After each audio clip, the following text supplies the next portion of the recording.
के बाकुंडा जिले में आज भी एक पुराना खंडहर है जिसे लोग भूतनाथ का महल कहते हैं। कहा जाता है कि यहाँ कभी राजा भूतनाथ नाम का तांत्रिक राज करता था। वे सिर्फ राजा नहीं बल्कि एक ऐसे शक्तिशाली साधक भी था जो आत्माओं से संवाद करता था। आज हम हिडन स्टोरीज ऑफ इंडिया में जानने वाले हैं राजा भूतनाथ की असली सच्चाई। वीडियो अंत तक जरूर देखिए। भूतनाथ राजा 18वीं सदी के आसपास जीवित था जब बंगाल में तंत्र साधना का प्रभाव चरम पर था। स्थानीय लोक कथाओं के अनुसार उसके पास ऐसी तांत्रिक शक्ति थी जिससे वो इंसानों को सम्मोहित कर सकता था। उसने अपने महल को 9 ग्रहों की तर्ज पर बनवाया था।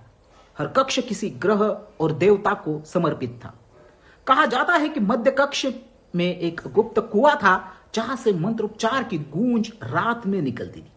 राजा भूतनाथ अमरत्व की खोज में तंत्र साधना करने लगा।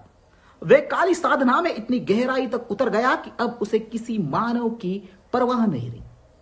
लोगों ने देखना बंद कर दिया कि सूरज ढलने के बाद वो कहा जाता है।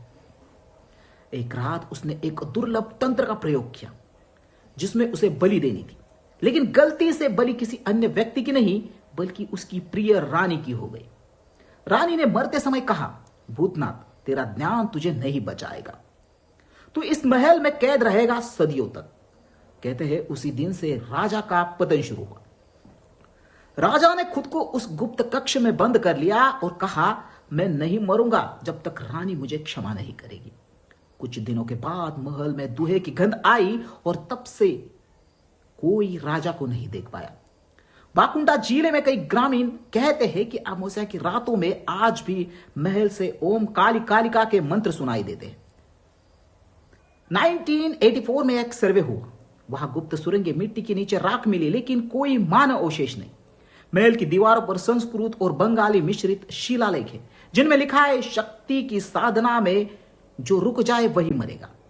ये बंगाल सर्कल रिपोर्ट 1984 में इसका उल्लेख मिलता है। स्थानीय लोग इस स्थल को तांत्रिक साधना का केंद्र मानते हैं। हालांकि कोई ठोस सबूत राजा भूतनाथ के अस्तित्व का नहीं मिला।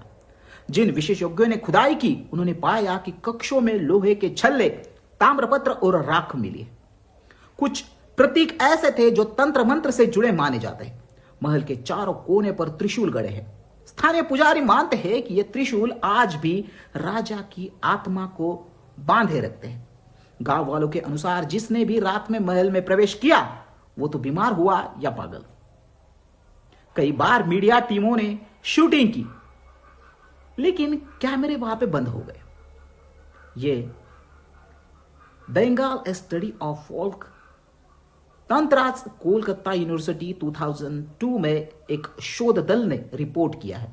महल में अज्ञात ऊष्मा क्षेत्र और चुंबकीय विकार पाए गए, लेकिन किसी ने भूतनाथ की छाया नहीं देखी। कहा जाता है कि राजा भूतनाथ के साधक अनुयायियों ने इस तरह तंत्र के पीठ पूरे बंगाल में बनाए। कुछ आज भी सक्रिय है, खासकर दुर्गा पूजा के समय। महल के पास ही एक छोटा मंदिर है जहां आज भी दीपक अपने आप जल उठता है। लोग इसे राजा की उपस्थिति मानते हैं। स्थानीय बुजुर्ग कहते हैं कि अगर कोई भूतनाथ का नाम रात में ले तो हवा बदल जाती है। कुछ कहते हैं कि राजा अब भी तंत्र की रक्षा करते हैं। इतिहासकारक मानते हैं कि राजा भूतनाथ एक प्रतीक था ज्ञान और अभिमान का। पर लोक कथाएं अब भी कहती है वो आज भी जीवित है अपने महल की दीवारों में। शायद भूतनाथ कोई नाम नहीं बल्कि एक उपाधि थी तंत्र के उस साधक के लिए जो मृत्यु के पार हो गए। और अगर यह सच है तो बंगाल की मिट्टी आज भी उसकी ऊर्जा को महसूस करती है।